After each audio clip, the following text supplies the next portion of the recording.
C'est l'entreprise dans les quartiers est de Marseille aujourd'hui, à l'entrée de l'autoroute, avec Cabu et Rollo, une société dont le siège social se situe à Marseille, une entreprise qui a fêté ses 60 ans l'année dernière, 80 millions d'euros de chiffre d'affaires, 230 salariés dans le sud-est, dans un métier, celui de distribution professionnelle de matériel électrique. On part à la découverte de cette entreprise avec son directeur général.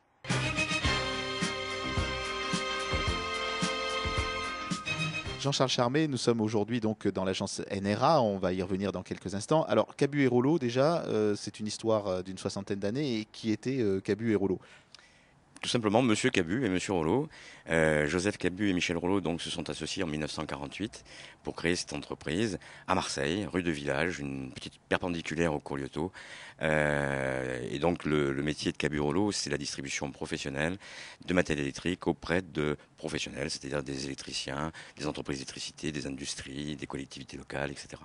Alors vous avez combien d'implantations aujourd'hui à Marseille et autour de Marseille? Parce que votre credo, c'est quand même la proximité. Tout à fait. Notre stratégie, notre volonté vis-à-vis de nos clients, c'est d'être à proximité de leur chantier ou de leurs entreprises. Et donc nous avons en région PACA une vingtaine de points de vente. Et plus particulièrement, puisqu'il s'agit là de notre fief, nous avons 12 points de vente dans les Bouches-du-Rhône. Avec donc des capacités de stockage importantes, vous fonctionnez comme en flux tendu, ou bien avec aujourd'hui des stocks importants? Non, l'entreprise en tout a plus de 10 millions d'euros de stock de matériel, donc sur tous ses points de vente. Un stock central qui se trouve à Vitrolles, à partir duquel nous rééclatons certains matériels, comme la climatisation par exemple. Donc non, c'est 10 millions d'euros à proximité de nos clients. Aujourd'hui, c'est une entreprise qui est aussi intégrée dans un grand groupe. Tout à fait. Depuis 1987, l'entreprise Cabu Rollo appartient au groupe Sonepar, qui est un des deux leaders mondiaux de la distribution de matériel électrique. C'est un grand groupe qui compte des milliers de sociétés dans le monde. Voilà. Donc toute la stratégie de notre groupe est quand même de laisser l'autonomie aux entités. Donc Cabu Rollo est une entité juridique à part entière. Et donc, bien évidemment, nous avons un cadre de fonctionnement qui est la politique de notre groupe. Mais on a quand même pas mal d'autonomie. On peut faire notre business, je dirais, en restant à taille humaine vis-à-vis de nos clients. Pour eux, on est encore la petite entreprise familiale qui a été créée il y a 60 ans. Quoi. Alors on va en venir à l'avenir, parce qu'aujourd'hui c'est vrai que toutes ces questions liées à l'électricité, à la consommation d'énergie, ça vous impacte certainement beaucoup. Donc il y a un côté très innovation dans votre métier. Je dirais que en ce moment, tout particulièrement, notamment dans les techniques d'éclairage, par exemple, avec l'apparition des LED, là, je pense qu'il va y avoir de grands. Les LED, vous nous dites, parce que c'est vrai qu'on commence à connaître, mais LED, c'est un composant électronique en fait, donc on n'a pas du tout comme les ampoules à incandescence qui font plus de chaleur qu'est-ce qu'elles ne font de lumière. Là, effectivement, on a un rapport entre la consommation et l'éclairage qui est avec un très très haut rendement. Je dirais que là, c'est une technologie qui s'améliore tous les jours. Je pense que c'est un grand devenir pour le futur. Bien évidemment, on en a tous entendu parler, il y a le Grenelle de l'environnement. donc c'est très normé maintenant toutes vos activités, donc ça va obliger à une remise à niveau de tout un tas de parcs d'immeubles ou autres en matière électrique. Remise à niveau, non pas, puisque certaines catégories de lampes vont être interdites à la vente.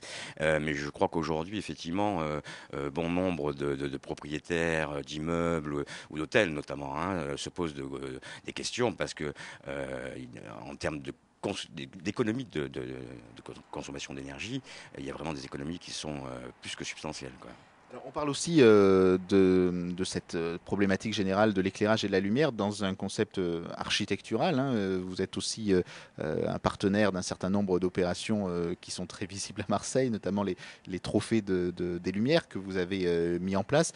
Aujourd'hui, c'est important dans l'architecture, dans la création, d'avoir cet aspect lié à l'éclairage, à la lumière, à la luminosité. Tout à fait. Au niveau des bâtiments, si vous voulez, d'abord, il faut le savoir, la France est très en avance en termes de techniques d'éclairage.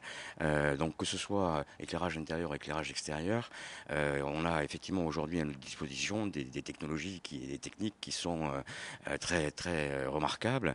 Et je ne sais pas si vous l'avez vous-même vu, mais un bâtiment éclairé la nuit et par rapport à un bâtiment qu'on voit à la lumière du jour, parfois il est complètement différent. Et donc là, là, je crois aussi qu'il y a ce côté esthétique qui est extrêmement important. Vous l'avez signalé, effectivement, Cabirollot est à l'initiative des Trophées des Lumières de Marseille qui se déroulent toutes les années au mois de décembre.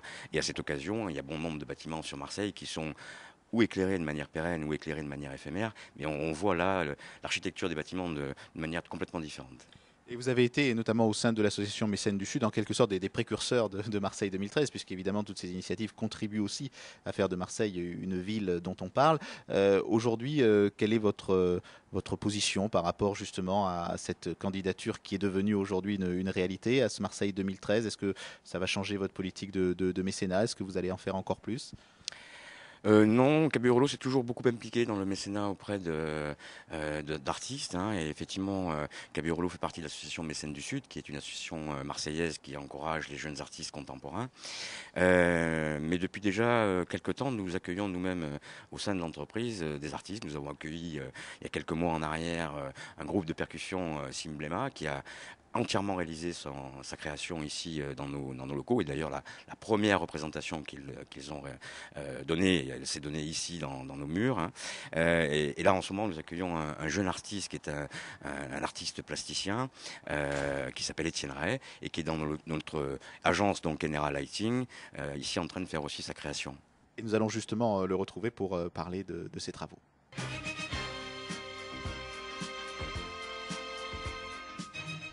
Étienne Ray, vous êtes donc artiste plasticien. Est-ce qu'on pourrait dire que quelque part vous êtes ici dans votre atelier? En quelque sorte. Disons que c'est un deuxième atelier ici. J'ai mon atelier qui est à la friche. Je travaille sur certaines pièces. Et ici, c'est comme une extension où je viens emmener des pièces, je fais des essais, je fais évoluer la pièce. Donc voilà, c'est un peu effectivement une extension d'un deuxième atelier, mais qui ici n'est pas un endroit fermé, c'est un endroit ouvert au public. Donc en fait, en plus, je confronte l'évolution de ma pièce à un lieu qui est un lieu de vie.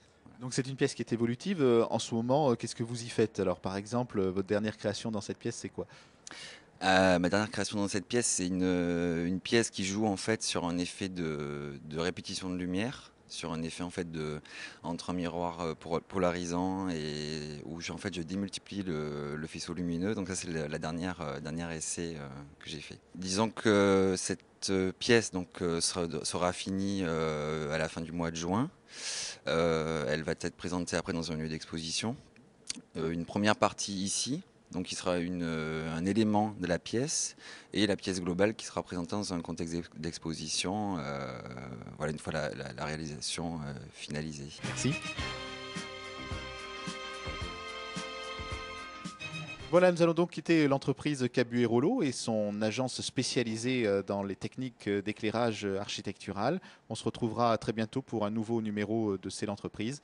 À bientôt et merci pour votre fidélité à nos émissions sur LCM.